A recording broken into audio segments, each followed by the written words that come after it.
Hi, Paul Donovan here from avtechnician.ca, your channel of tips and tricks for AV technicians. Welcome.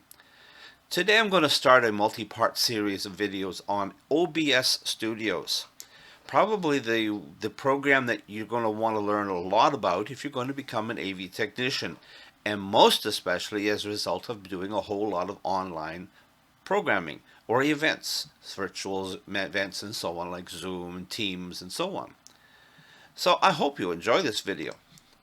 Now, if you do enjoy my channel, please go ahead and subscribe. That always helps. And also, if you like this video, give me a thumbs up. It helps too. And also leave me comments. That's how some of these videos come up, is because people leave me comments, and I certainly do enjoy reading them. So let's spend a little bit of time learning about OBS Studio. Now, OBS Studio, there, I'll go one more slide, there you go.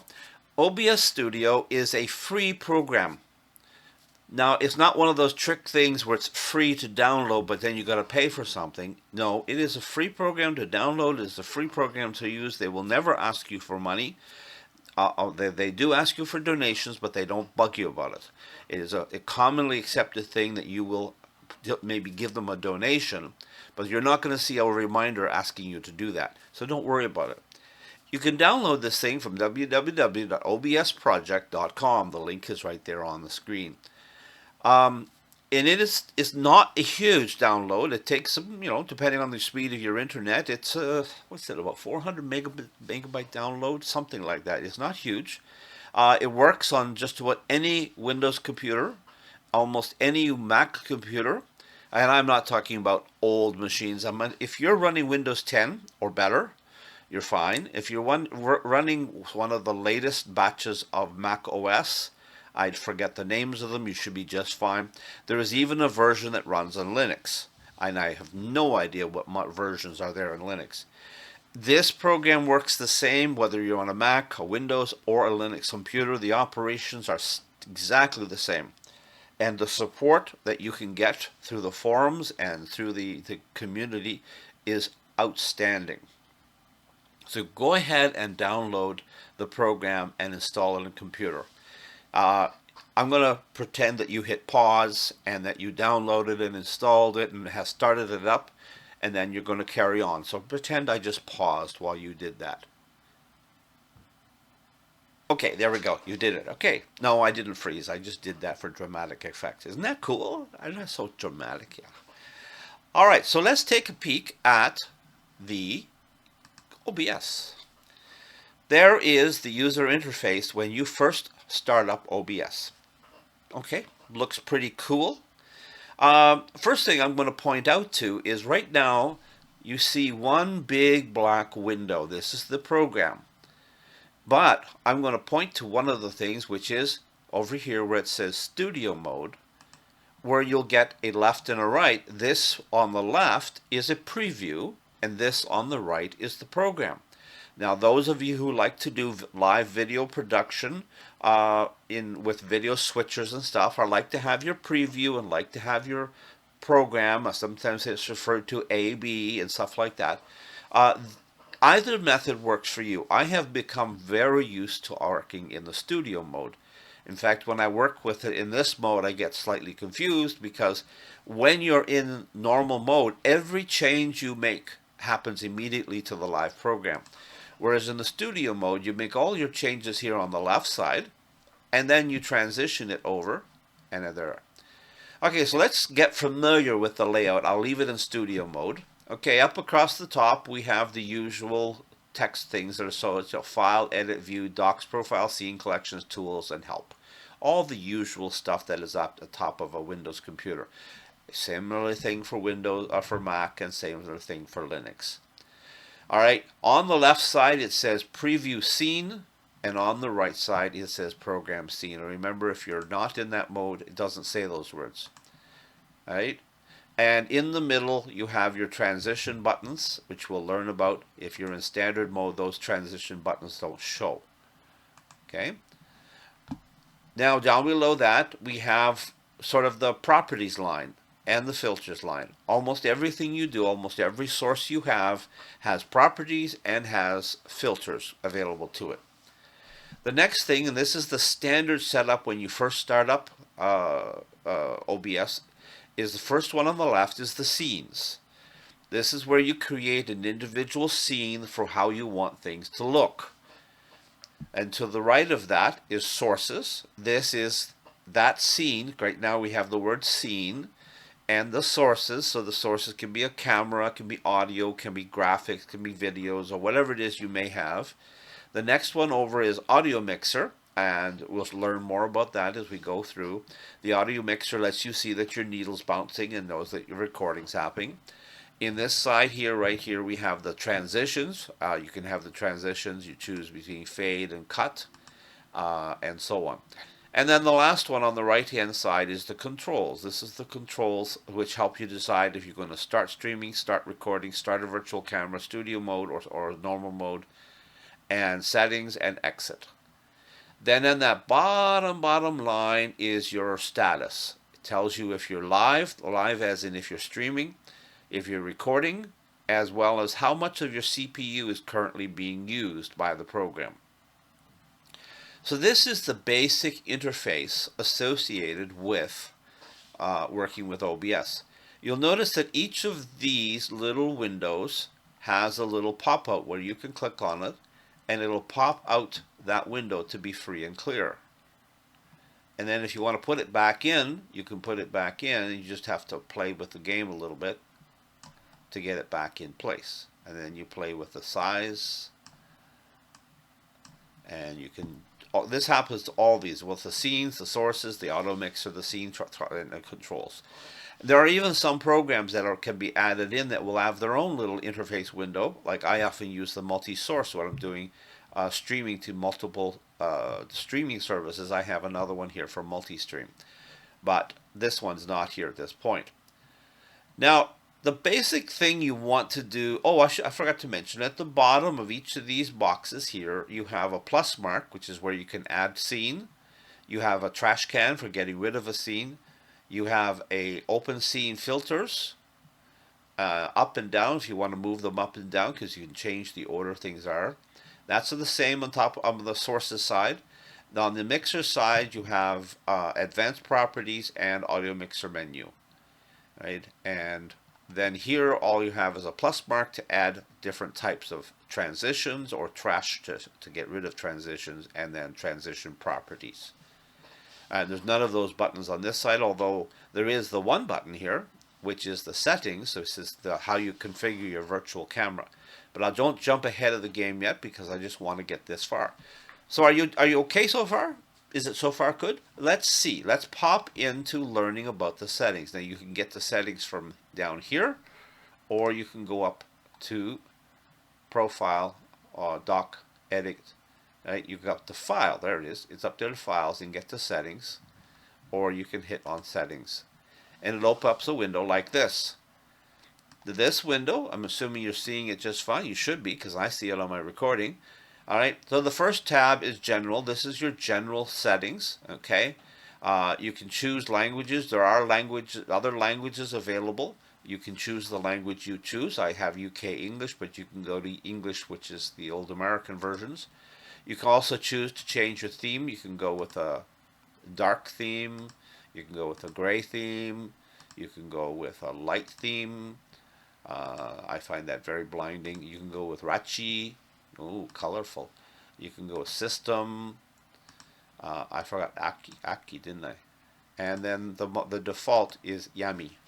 This is the default one. It's dark, and a lot of people who are very light sensitive prefer to keep things in the dark state. This is dark, but also has colorful things like studio mode. All things, buttons are highlighted. You have the option to turn on the open stats dialog. You can hide OBS window from screen capture. Sometimes that's important when you're capturing a screen and you don't want the OBS window to be visible. I always leave this off because I'm doing like I'm doing right now. I'm screen capturing OBS itself. Updates, this is where you always look for the update status. You'll have it check automatically every time you start up. It checks. And not unusual, have an update every month or so. The output show confirmation dialog boxes. These are those little boxes that are annoying when you go change this. Are you sure? There you go. This goes annoying. Automatically record when streaming. If you are doing a lot of stream related work, then you would want to have this turned on so that you're also recording to your computer. If you have that checked on, then some of these other boxes will also come up. Keep recording when stream stops.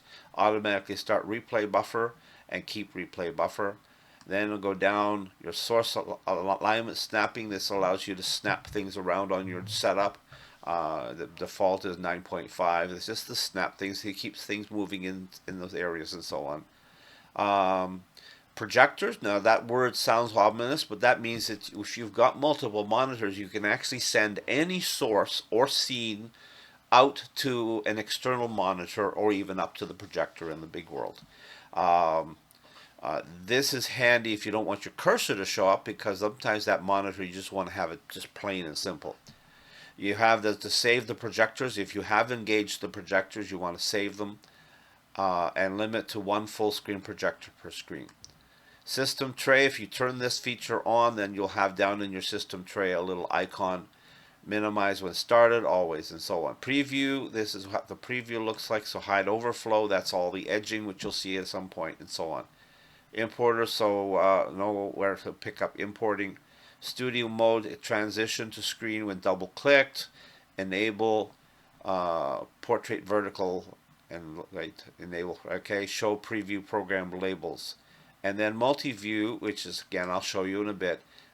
Click to switch between scenes, show scene names, draw safe areas, and horizontal. This is already your multi-view can be up in different ways. It can be done on top 8 or bottom 8. Vertical left, vertical right, horizontal, scenes only, 25 scenes, etc. So that is just in the general line. Then if you go into streams, if you're thinking to use OBS to do streaming, then you need to figure out which service you're going to use. And some of the services available and preloaded is Twitch, YouTube, Facebook, Restream, Twitter, and then there's hundreds of other ones in here. You just have to scroll them and look and see if you can find the one that you're using. There's hundreds of them preloaded and pre-designed. And then, of course, if you don't have something, you can go to custom. And there you can put in the server and streamer key. And if there's an authentication, you can turn that on for authentication. Those are all very good. And once you get into streaming, and we're going to teach you a little bit more about that later, once you get into streaming, it's very helpful. The output, this is output mode currently is simple. You also have advanced. If you notice, simple is just to ask you a few questions in each of the areas. But if you go into advanced, then you have more things that you can choose when streaming, in recording, in audio, and also in the replay buffer. For your beginning start out, just keep it simple. When you're streaming, right now my computer sets it up at 2500 kilobits per second. That's great for a basic video without any whole lot of value to it. It's quite low if you're looking at trying to do some high level streaming, so you may want to set this up. Anything over 5,000, is it 5,000? I think it's anything over 5,000 kilobits per second is overkill, because most streaming services really don't handle much more. You can, in principle, you can stream to YouTube at 10 or even 15,000, but vast majority of users don't make good use of it. Your audio bit rate, this is the 160 is the default. You have all the different choices there. YouTube tends to go with the 128 as its default. You have the video encoder. Depending on what kind of hardware you have will depend on which of these work. My hardware allows me to use the NVENC H264. There is the software-based 264, there's the hardware QSV, the 264, and then there's the NVENC HEVC. So my hardware works nicely with NVENC H264. There currently is not a 265 encoder available. That doesn't mean that doesn't matter. It's still good. Encoder preset, there's P5, the different speeds that you may want to set for encoder presets if you want to go that route. and the audio encoder AAC is the default, and that's all they tend to show you. If you want, you can click this on and you get a whole lot of different things that you can do. Okay, now that's just the streaming window is simple. The recording one, this is the recording section. This is where your files are going to save, and I tend to stick to what it says. Um, it creates a name that's got the date and time of the file, but if you want, it can also make sure the file name has no spaces, which is important to, I think Linux users care about that stuff. Recording quality, one of the difficulties you go here, if you use same as stream, and stream is 2500 bits, your video recording is not going to be all that great. So if you say use the streaming level, you're going to get a similar quality video record as is going to be streamed out. And 2500, as it shows up here, is actually quite low for an audio record. So what I often do is I choose one of the presets, and the very tremendously large file is overkill for a lot of stuff you do. Unless you're doing some really heavy duty broadcast level of stuff, that's overkill. What you probably should do is large files, and that's probably more than adequate for most of the editing videos that we like to do. High quality medium size is still better than following the streamer at 2500 kilobits. I tend to set mine to do large files. It gives me slightly different better. Next is the format. The default is MKV. I prefer myself to do MP4. And if I scroll down a little bit, there should be a little warning. It says recording saved to MPV or MOV will be unrecoverable if the file cannot be finalized as a result of a blue screen of death, power losses, etc. If you want to record multiple audio tracks, consider using MKV and remux the recording to MP4 MOV after it's finished. File remux recordings. So this is something that you have to decide. I personally stick to the MP4 setting, even though there is the risk if my computer goes off on me, I might have a chance of not getting it finalized. But I'm running off a laptop which has a battery on it, and so even if the power goes out, it still runs, and if the power's gone out, I may have lost all my lights, my laptop's still running, and I can stop the recording and it'll finalize. If you do MKV, I find that MKV doesn't translate well for a lot of video editors. And so what they're suggesting is you remux it, and I'll show you about that later. You can also save it in QuickTime, fragmented and fragment MOV, and then MPGTS. This is related to making DVDs, I think. I'm not positive on that. Again, here you have the audio or Opus version of the audio encoder. You have up to 6 audio tracks that you can do, track 1 and track 2. Each of those tracks could be a stereo track. It's up to you. Custom mux settings, if you happen to have an independent muxer app, then you can give it appropriate, right? If you enable the replay buffer, this is those of you that are doing sports and like to do an instant replay. This is handy because the replay buffer turned on, it will keep the maximum replay length of time and the maximum memory to be allocated. Because what it does is that in this case, for 20 seconds, it records everything that's on the screen up to a maximum of 512 megabytes of the memory, not hard drive. This is memory. So if you don't have enough memory in your computer, you got to be careful about this. I have never used this, but those of you that are into gaming and sports, you like to be able to do playback of something, and so the replay buffer is really handy. All right, so those are the basics. The audio now, the sample rate 48 kilohertz stereo. I tend to leave those alone. If your audio, you have different audio riches. You have the 44.1 and the 48. You have stereo, mono, and all the different Dolby, different choices. By default, it's stereo. Now, the first time you set up OBS, you will have some of these will be default. See, I'll say default. Sometimes you'll get these things will show up. A microphone, a lot of these will be engaged. One of the first things I do right away is I get rid of all of these because I like to have total control of which audio devices are at play. These tend to do a different thing than I do when I do it manually. Meters, display decay rate, and this is like your VU meters, okay? and then the monitoring device. So if you happen to turn on your monitoring capability, you can by default choose what's going to make the sound, or just go with whatever the computer has for default. So if you happen to be recording through an external mixer that's coming in through, say, USB, but you want to hear through your computer speakers, then you want to force it to go to the Realtek as opposed to, say, your USB sound system. All right, and a couple other things. The next one is video. By default, the input is set at 1920 1080 because that's what most of us like to have our videos, but the output is scaled down to 720. Now, one of the first things I do is I try to do 1080 because I prefer to have video that's 1080, and then when I finish rendering, I render it down to 720 for some of the videos I do. Downscale filter, none required, and a comment frames per second. Well, if you're doing streaming to people like YouTube and so on, 30 means that you'll have less jolting, little jitteries and stuff happening. If you should happen to choose the 2997, that's true video, but when YouTube tries to figure it out, it's every 20, 30 frames there's a little eek, a little bit of hiccup. So I do all my stuff in 30 frames.